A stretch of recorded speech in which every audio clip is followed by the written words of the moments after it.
Development के नाम पर नए रोड्स बना रहे हैं, बड़े बड़े बिल्डिंग्स खड़े कर रहे हैं, सिटीज़ को मॉडर्न बना रहे हैं, और शायद ये सब ज़रूरी भी है क्योंकि हर इंसान बेटर ट्रांसपोर्टेशन, बेटर फैसिलिटीज़ और बेटर लाइफस्टाइल चाहता है। लेकिन प्रॉब्लम तब शुरू होती है जब डेवलपमेंट और नेचर एक दूसरे के अपोजिट खड़े हो जाते हैं, जब फॉरेस्ट्स कटने लगते हैं, जब वेटलैंड्स भर दिए जाते हैं, जब बर्ड्स अपना घर खोना शुरू कर देते हैं। तब सिर्फ एनवायरनमेंट डिस्ट्रॉय नहीं होता, इंसान अपना फ्यूचर भी खोने लगता है। पिछले कुछ दिनों से दीपौरविल के वीडियोस सोशल मीडिया पर वायरल हो रहे हैं। लोग गुस्से में हैं, दुखी हैं, क्योंकि देख रहे हैं नेचर को धीरे धीरे खत्म होते हुए।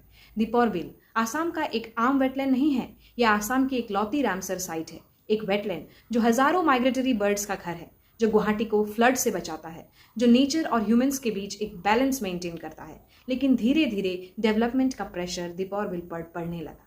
गुवाहाटी सिटी एक्सपांड होने लगा और उसका साथ नेचर पर ह्यूमन इंटरफेरेंस भी। कई सालों तक यहाँ गार्बेज डंपिंग होती रही। Plastic waste, sewage, air pollution ने इस वेटलैंड के पानी को धीरे धीरे कंटामिनेट कर दिया। फिर डेवलपमेंट प्रोजेक्ट्स आए, रेलवे एक्सपेंशन, कंस्ट्रक्शन एक्टिविटीज और इंफ्रास्ट्रक्चर ग्रोथ, जिनके लिए कई जगहों पर पेड़ काटे गए और वेटलैंड के सराउंडिंग इकोसिस्टम को डिस्टर्ब किया गया। जहां कभी हजारों माइग्रेटरी बर्ड्स आते थे, आज वहां उनका हैबिटेट खतरे में है। वेटलैंड्स सिर्फ पानी का एरिया नहीं होता, ये एक लिविंग इकोसिस्टम होते हैं, और जब इकोसिस्टम डिस्टर्ब होता है तो इनका इफेक्ट सिर्फ एनिमल्स पर नहीं, ह्यूमंस पर भी पड़ता है।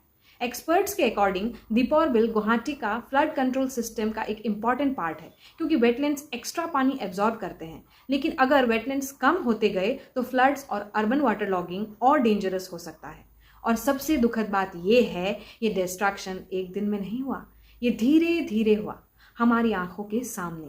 अब सवाल ये नहीं है कि डेवलपमेंट होना चाहिए या नहीं, सवाल ये है क्या डेवलपमेंट बिना नेचर को डिस्ट्रॉय किए पॉसिबल नहीं।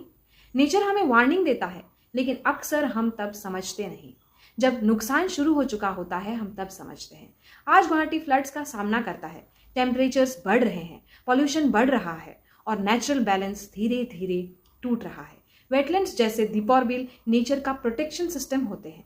ये एक एक्स्ट्रा वाटर एब्जॉर्ब करते हैं, क्लाइमेट को रेगुलेट करते हैं और बायोडाइवर्सिटी को प्रोटेक्ट करते हैं। लेकिन जब हम इन्हें डिस्ट्रॉय करते हैं तो नेचर भी धीरे धीरे हमें प्रोटेक्ट करना छोड़ देता है। लेकिन अभी वक्त है, नेचर को बचाया जा सकता है। डेवलपमेंट और एनवायरनमेंट एक दूसरे के एनिमीज नहीं होने चाहिए। रियल डेवलपमेंट वही होता है जो नेचर को साथ लेकर चले। दीपौरविल को प्रोटेक्ट करना बहुत ज़रूरी है, क्योंकि ये सिर्फ एक व्हील नहीं है, ये नेचुरल लाइफ सपोर्ट सिस्टम है। पोल्यूशन कंट्रोल करना होगा, इलीगल डंपिंग रोकनी होगी और अननेसेसरी डिस्ट्रक्शन को अवॉइड करना होगा। लेकिन रिस्पॉन्सिबिलिटी सिर्फ गवर्नमेंट की नहीं है, हम सब की है, क्योंकि एनवायरनमेंट सिर्फ नेचर का इशू नहीं, ह्यूमन सर्वाइवल का इशू है। अगर आज हम आवाज़ उठाएंगे, अवेयरनेस फैलाएंगे और नेचर को इम्पोर्टेंस देंगे तो शायद फ्यूचर जनरेशन्स भी दीपौरविल की खूबसूरती देख पाएगी। डेवलपमेंट ज़रूरी है, लेकिन ऐसा डेवलपमेंट जो नेचर को मिटा दे वो कभी सस्टेनेबल नहीं हो सकता। दीपौरविल हमें एक इम्पॉर्टेंट लेसन देता है कि प्रोग्रेस और एनवायरनमेंट दोनों को साथ लेकर चलना ही हमारे फ्यूचर के लिए सबसे ज़रूरी है। क्योंकि जब वेटलैंड्स खत्म होते हैं तो सिर्फ बर्ड्स का घर नहीं, इंसान का फ्यूचर भी खतरे में पड़ता है। आज भी वक्त है नेचर को समझने का, उससे प्रोटेक्ट करने का और रेस्पॉन्सिबल डेवलपमेंट चूज करने का, क्योंकि एनवायरनमेंट और डेवलपमेंट एक चॉइस नहीं, एक बैलेंस है। अगर आज हम नेचर को नहीं बचाएंगे तो कल नेचर हमें नहीं बचा पाएगा।